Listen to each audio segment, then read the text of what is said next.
नमस्कार साथियों, स्वागत करते हैं आईएएस से बारिश में 17th बीपीएससी प्रीलिम्स के लिए हम लगातार वीडियोस अपलोड कर रहे हैं। इस क्रम में मैंने बहुत सारे बच्चे कह रहे थे कि सर एक टाइम टेबल टाइप का कुछ ऐसा बनाइए, और ताकि किस सब्जेक्ट पे कैसा आपको कितना ध्यान देना चाहिए, जिससे कि आपको एक प्रूफ प्लान पता चल सके। तो मैं जो अपना टाइम टेबल रखता था, या फिर मतलब कि ये टीचिंग से पहले जो टाइम टेबल रखता था, उसको मैं आपको प्रेफर कर रहा हूँ। ये काफ़ी मतलब प्रूफ प्लान है, ठीक है। ये टेस्टेड प्लान है, इसमें कोई आपको बहुत ज़्यादा फ़ायदा होगा, लेकिन पहले ही बता दे रहा हूँ कि सबके लिए अलग चीज़ होता है, ठीक है। तो जिनको ये सूट करता है अच्छी बात है, जिनको पूरा रात भर जग के पढ़ने वाले हैं उनके लिए अलग बात है, ठीक है। तो मैं आपको ये सारी चीज़ें बताऊंगा इस वीडियो पे। काफ़ी आपको ये देखने के बाद से बहुत कुछ सीखने को मिलेगा, क्योंकि इसमें हर चीज़ बताऊंगा, कितना आवर्स देना चाहिए, कितना सब्जेक्ट पे कितना समय देना चाहिए, और एक मैं लास्ट में फुल प्रूफ प्लान बताऊंगा आपकी कि रिकॉर्डिंग मेथड क्या होता है, जिससे कि आपकी स्टडी आवर जो है, अगर आप 10 घंटे 12 घंटे पढ़ रहे हैं तो उसको 15-16 घंटे में इंप्रूव कर सके बिना पढ़े हुए, ठीक है। तो चलिए इस चीज़ को हम लोग देखते हैं और सेशन को स्टार्ट करते हैं।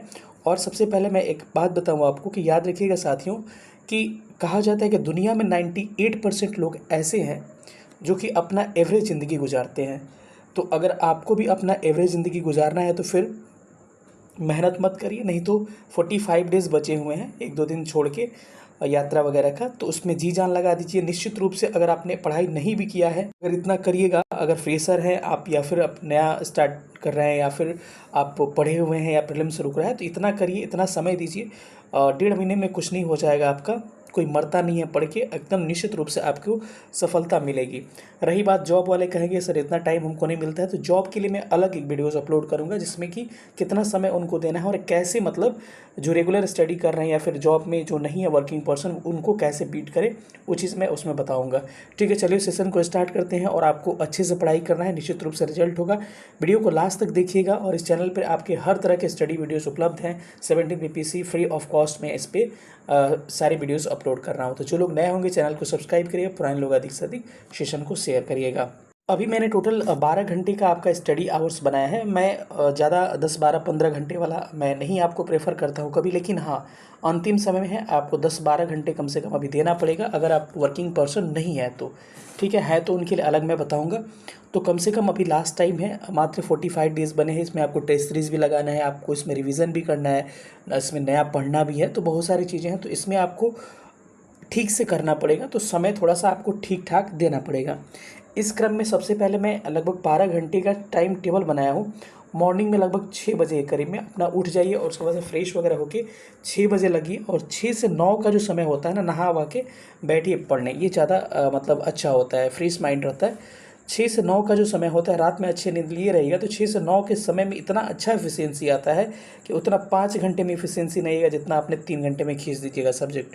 तो 6 से 9 का शेड्यूल रखिए सुबह का एक, और उसमें सबसे पहले 3 थ्योरी सब्जेक्ट का रखिए। मानिए कि जो इंपॉर्टेंट है, मानिए हिस्ट्री रख लिया आपने, मॉडर्न हिस्ट्री रख लिया, साइंस रख लिया, उसके बाद से बिहार स्पेशल रख लिया। 3 सब्जेक्ट आप थ्योरी के केवल रख लीजिए, ठीक है। तो 3 सब्जेक्ट थ्योरी का यहाँ पर रख लीजिए, और उसको कम से कम 1-1 घंटे आप तीनों सब्जेक्ट को दीजिए, ठीक है।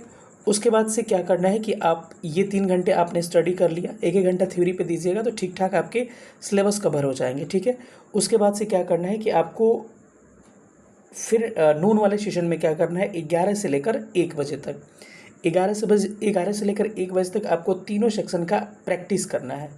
यानी कि मैं बार बार कह रहा हूँ कि आप जितना भी स्टडी कर रहे हैं ना, 70:30 का रेशियो रखिए। यानी क्योंकि कहा जाता है प्रीलिम्स जो है आपकी प्रैक्टिस का खेल है, जितना एमसीक्यू सॉल्व करिएगा रिजल्ट के उतने करीब जाइएगा। वैसे ही मेंस जो है आंसर राइटिंग का चीज़ है, और मतलब खेल है, और जितना प्रैक्टिस करिएगा उतना ही मेंस में आपको सफलता के चांसेस और अच्छे मार्क्स के चांसेस बहुत ज़्यादा रहेंगे। वैसे इंटरव्यू भी आपका क्या कॉन्फिडेंस का खेल होता है।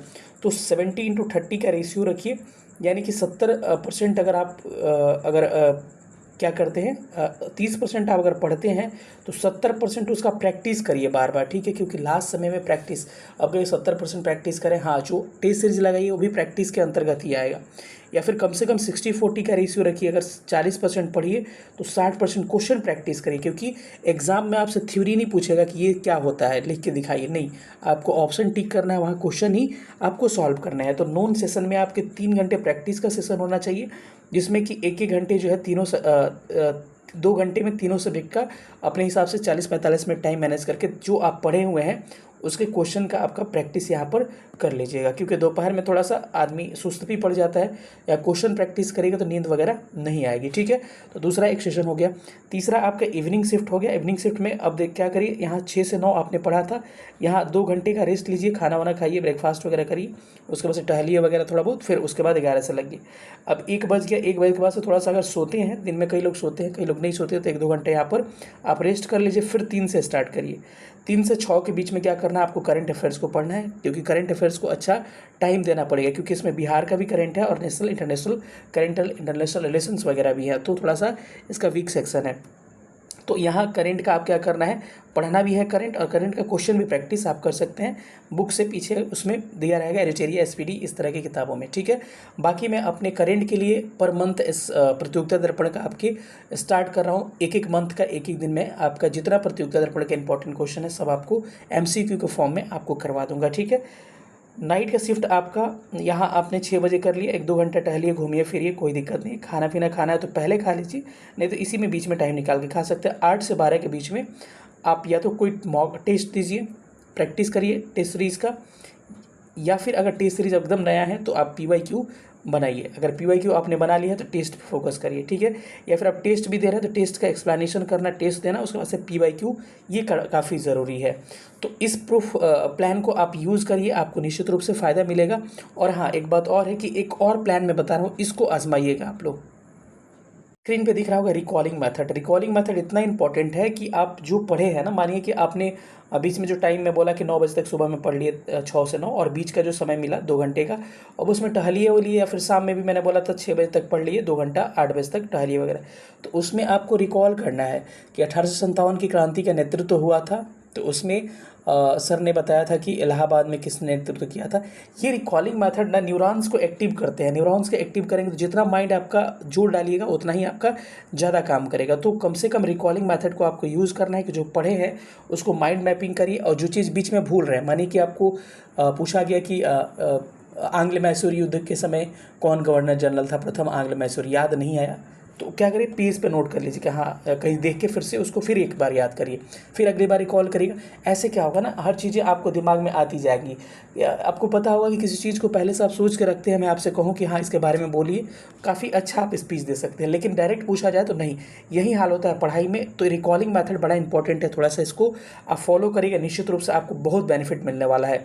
और एक जो लोग वर्किंग पर्सन है, यानी कि जॉब में है, उनके लिए अलग से मैं वीडियो बनाने वाला, तो उसको भी जल्द से जल्द मैं अपलोड करने वाला हूँ। जो लोग नए होंगे चैनल पर, चैनल को सब्सक्राइब कर लेगा, और पुराने लोग अधिक से अधिक सेशन को शेयर करेगा। मिलेंगे किसी अगले सेशन में, तब तक ध्यान रखिएगा। Thank you so much. जय हिंद।